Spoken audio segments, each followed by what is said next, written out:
এক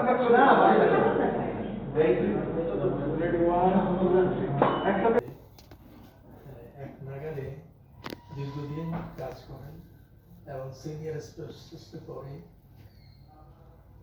principal specialist, তারপর তিনি ডেপুটি এক্সিকিউটিভ ডাইরেক্টর এবং এক্সিকিউটিভ ডাইরেক্টর পদে নিয়োজিত হন।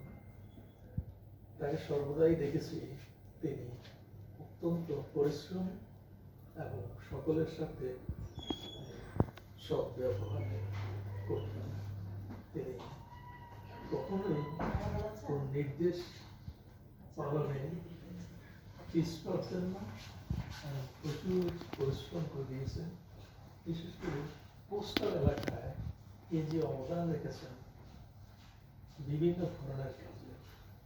একটি কাজ আমার মনে পড়ে, এর নাম হলো পোস্টাল এলাকায় জলাবদ্ধতা। এই জলাবদ্ধতার বিষয়ে আমরা কোনো রকমের সুচিন্তিত মতামত দিতে পারছিলাম না। তিনি আমাদের এখানে হ্যাঁ অবশ্যই, কিন্তু আমাদের যে লাইটগুলো আছে এটা একটু পাঠশালার জন্য মানে টেকনিক্যালি একটু ডিফিকাল্ট, কারণ ওই লাইটগুলোর বডিটা বন্ধ হয়ে যায়, 5-6 মিনিট পর পর বাল্ব কেটে যায়। তো আমরা এই লাইটটা ধরে শুটিং এ এটা আমাদের 2 ঘন্টা 1.5 ঘন্টা জ্বলে, আরো বেশি জ্বলে। পর পর বাল্ব কেটে গেলে এটা আপনি ঝামেলা হয়ে যায়।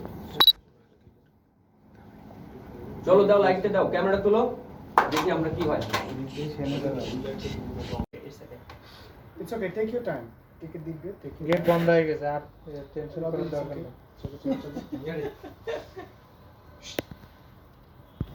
Okay, 3, 2, 1, action.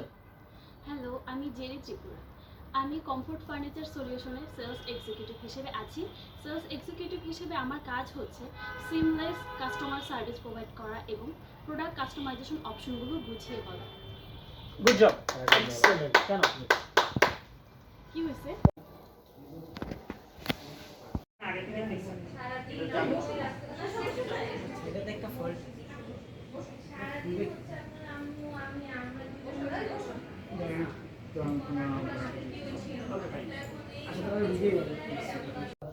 অনেকটা বাংলাদেশকেই একা রিপ্রেজেন্ট করেছিলাম। এই রিপ্রেজেন্টেশনগুলোতে সকলেই অত্যন্ত আনন্দিত হয়েছিল যে আমরা কি করি। বিশেষ করে তখন ক্লাইমেট চেঞ্জ বিষয়গুলো আমাদের দেশের জন্য অত্যন্ত প্রয়োজনীয় ছিল, যেটা আমাদের দেশকে তুলে ধরলে আমরা